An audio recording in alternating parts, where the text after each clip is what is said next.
Hello everyone. Today I take the lecture on TYBSc Microbiology Semester C. Now we discuss about the LCMS. LCMS that means Liquid Chromatography Mass Spectroscopy. આગળ આપણે જોયું તેમ GCMS એટલે Gas Chromatography Mass Spectroscopy કે liquid chromatography જોડે માસ spectroscopy છે combine કરીને જે નવી ટેકનિક ડેવલપ થઈ LCMS એટલે liquid chromatography mass spectroscopy. LCMS is a technique that combines the physical separation capability of the liquid chromatography with the mass analysis capability of the mass spectroscopy. એટલે શું કહે છે જો LCMS શું છે એક પ્રકારની ટેકનિક છે that combine the physical separation capability. એટલે શું થાય છે આની અંદર બે ટેકનિક કમ્બાઈન થઈ છે એક લિક્વિડ ક્રોમેટોગ્રાફી તો લિક્વિડ ક્રોમેટોગ્રાફી ના લીધે શું થશે કે બી કમ્પાઉન્ડ છે એનું ફિઝિકલી સેપરેશન થશે. ધારો કે તમારી પાસે મિક્સચર એવા ઘણા એકથી વધુ કમ્પાઉન્ડનું મિક્સચર છે તો એનું સેપરેશન કરવા માટે જે ટેકનિક યુઝ થશે એ LC એટલે લિક્વિડ ક્રોમેટોગ્રાફી થશે. ફિઝિકલ સેપરેશન કેપેબિલિટી એટલે કે LCMS પાસે શું LC પાસે શું છે તો કે ફિઝિકલ સેપરેશન કેપેબિલિટી છે એટલે કે ક્ષમતા છે of the liquid chromatography with the mass analysis. Mass analysis એટલે શું માસ એટલે એનો મોલેક્યુલર વેટ. ધારો કે કોઈ એક કમ્પાઉન્ડ છે ધારો તમારી પાસે 3 થી 4 કમ્પાઉન્ડનું મિક્સચર હતું એનું સેપરેશન તમે લિક્વિડ ક્રોમેટોગ્રાફી કે દ્વારા કર્યું પછી જે મોલેક્યુલ સેપરેટ થયા છે એનું માસ એનાલિસિસ કે એનું મોલેક્યુલર વેટ કેટલો છે એનું એનાલિસિસ કરવા માટે જે ટેકનિક યુઝ થાય છે એને માસ સ્પેક્ટ્રોસ્કોપી કીધી છે. એટલે આ રીતે LCMS છે કમ્બાઈન થઈને કોઈ ભી મોલેક્યુલ છે એનું સેપરેશન થાય છે. સેપરેશન થયા પછી એનો મોલેક્યુલર વેટ છે એ પણ ડિટેક્ટ કરવા માટે માસ સ્પેક્ટ્રોસ્કોપી છે યુઝ થાય છે.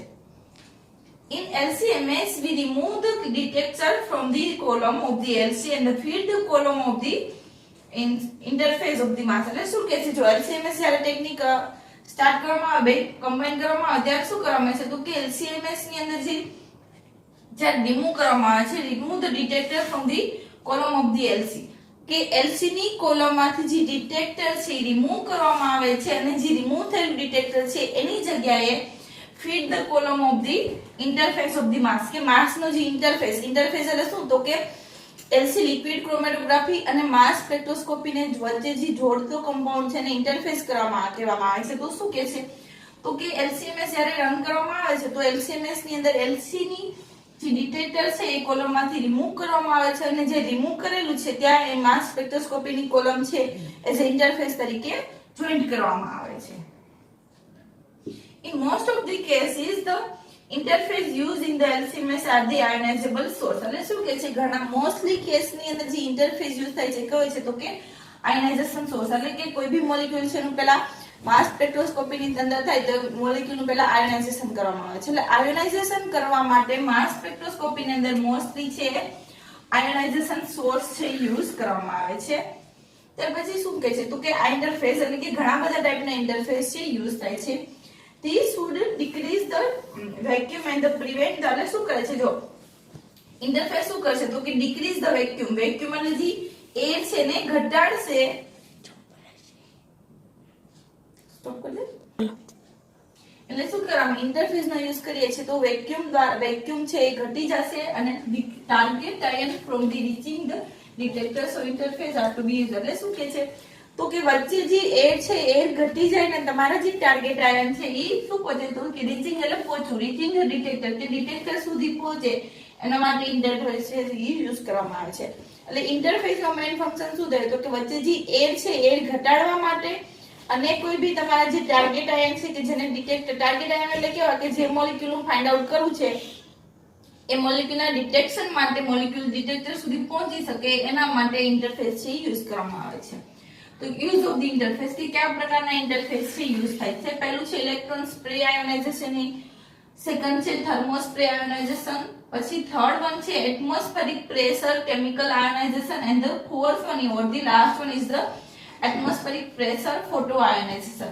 મોસ્ટલી ચાર પ્રકારના આયોનાઇઝેશન છે ઇન્ટરફેસ છે યુઝ થાય છે. પહેલું છે ઇલેક્ટ્રોન સ્પ્રે આયોનાઇઝેશન, સેકન્ડ છે thermo spray ionisation, the third one is the atmospheric pressure chemical ionization and the fourth one or the last one is the atmospheric pressure photoionization. ચાર પ્રકારના ionisation use થાય છે. ત્યાર પછી ની અંદર પહેલું છે ESI એટલે electron spray ionisation. Electron spray ionisation drawn the sample solution to the tip of the capillary tube where it capillary apply it high voltage at about the 3 to 5 kilowatt. એટલે શું કહે છે જો ESI શું કરશે? Electron spray ionisation શું કરે? તો કે ડ્રોન ધી સેમ્પલ એટલે સેમ્પલ છે ને લઈ આવશે sample solution to the tip of the capillary. Tip of the capillary ધારો કે આ તમારી કેપિલરી છે તો કેપિલરી અહીંયા ટીપ સુધી લઈ આવશે સેમ્પલ ને. ટ્યુબ વેદ એટલે જ્યાં અહીંયા ટ્યુબ સુધી આવી જશે પછી ત્યાં શું કરવામાં આવે છે? where it can apply the high voltage of the about 3 to 5 kilovolt. કે અહીંયા આવી ગયું સેમ્પલ પછી ત્યાંથી સેમ્પલ ને હાઈ વોલ્ટેજ છે એપ્લાય કરવામાં આવે છે. હાઈ વોલ્ટેજ એટલે અબાઉટ કેટલો? તો કે 3 થી 5 કિલોવોલ્ટ સુધીનો વોલ્ટેજ થી તમારા સેમ્પલ છે એને એપ્લાય કરવામાં આવે છે. ESA પહેલા શું કરશે? તો કે તમારું જે સેમ્પલ છે એને કેપિલરીની ટીપ ઉપર લઈ આવશે. ટીપ ઉપર એક વખત સેમ્પલ આવી ગયું પછી એને હાઈ વોલ્ટેજ છે એપ્લાય કરવામાં આવે છે. High voltage about 3 to 5 kilovolt સુધીનો.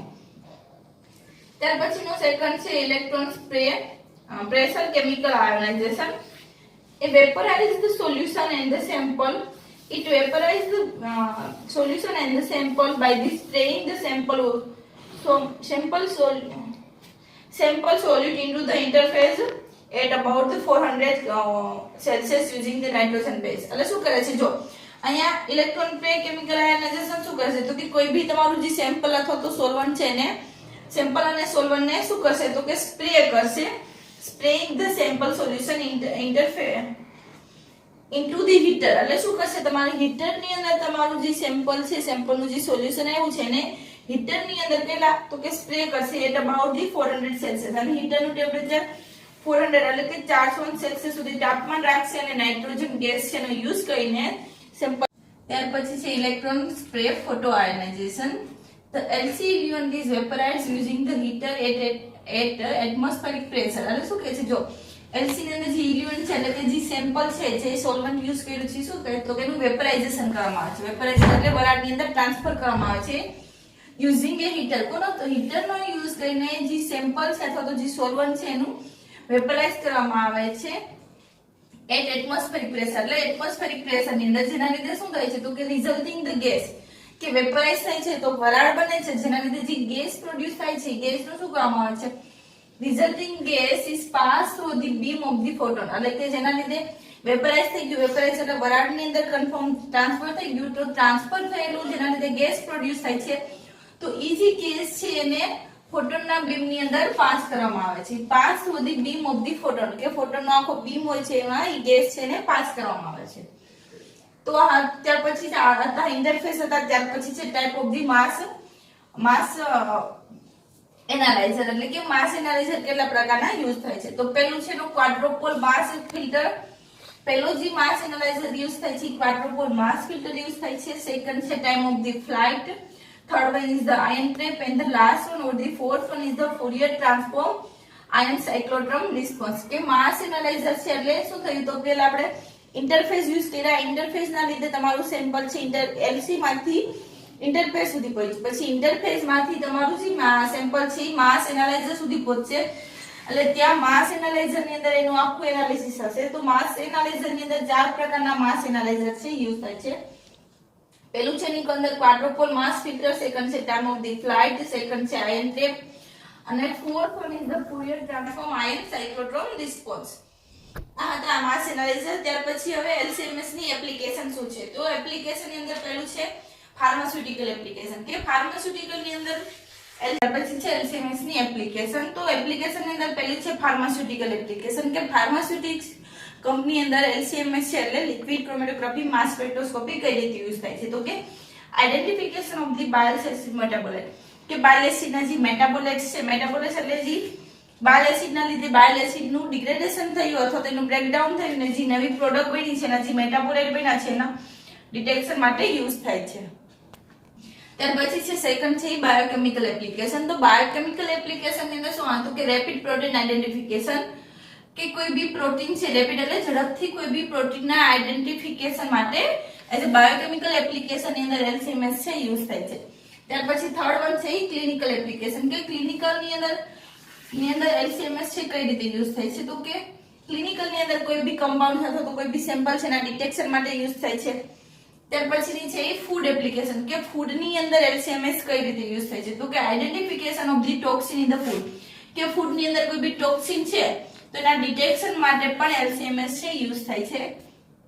ત્યાર પછી લાસ્ટ વન છે એન્વાયરમેન્ટલ એપ્લિકેશન. એન્વાયરમેન્ટ ની અંદર LCMS કઈ રીતે યુઝ થાય છે તો કે detection of the phenyl urea, કે ફિનાઇલ યુરિયાના ડિટેક્શન માટે યુરિયા જોડે ફિનાઇલ કમ્બાઈન થઈને આખું જે મોલેક્યુલ બને છે એને ફિનાઇલ યુરિયા કીધું છે. તો એના ડિટેક્શન માટે એન્વાયરમેન્ટ ની અંદર શું કહે છે તો કે LCMS છે યુઝ થાય છે.